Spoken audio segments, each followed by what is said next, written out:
ქართულ-გერმანული პროექტის ფარგლებში გამოფენა პიროსმანი და თანამედროვე ხელოვნება გაიხსნა. შეხვედრა პიროსმანთან ეს არის საქართველო-გერმანიის საზოგადოების საერთაშორისო პროექტის სახელწოდება, რომელიც თანამედროვე გერმანელი, ავსტრიელი, შვეიცარიელი, ჰოლანდიელი და ქართველი ხელოვანების ნამუშევრებს აერთიანებს.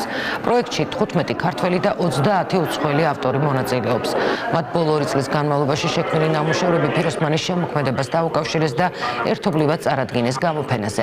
პროექტის ფარგლებში ასევე ჩატარდება სამუშაო შეხვედრები, უცხოელი ხელოვანები გაეცნობიან პიროსმანის შემოქმედებას, გაიცნობენ ქართველ კოლეგებს და მათ გამოცდილებასაც გაუზიარებენ. ამ პროექტს საფუძველი ჩაეყარა 10 წლის წინ ბერლინში გერმანელი მხატვრის ჰანს შაიბეს იდეით იყო ეს პროექტი წარმოდგენილი. მან როდესაც ნახა გერმანიაში პიროსმანის გამოფენა, თქვა რომ პიროსმანი არ უნდა მოდიოდეს ჩვენთან, ჩვენ უნდა მივდიოდეთ მასთან. თემატიკა არ აქვს, მაგრამ არის ის ინსპირაცია, რომელიც პიროსმანთან არის დაკავშირებული. მოდის, მინდა არ მინდა ის მუხტი, ის განწყობა, ის რაც ამ პროექტს უკავშირდება.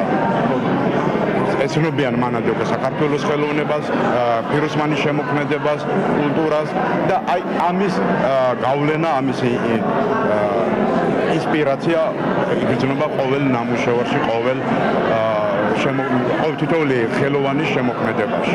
ერთი პორტრეტია, რომელიც ყვავილთან ერთად არის და მეორე ნამუშევარია, სადაც გოგოები ცეკვავენ. ცეკვა და ყვავილი დაუკავშირებ პიროსმას. ქართულ არტისტებთან ერთად ვიმუშავეთ, რაც ძალიან საინტერესო იყო ჩემთვის. ჩვენი თემა კი იყო პრომეთე და ამირანი, ისტორიული გმირები, რომლებიც ერთმანეთს უკავშირდებიან.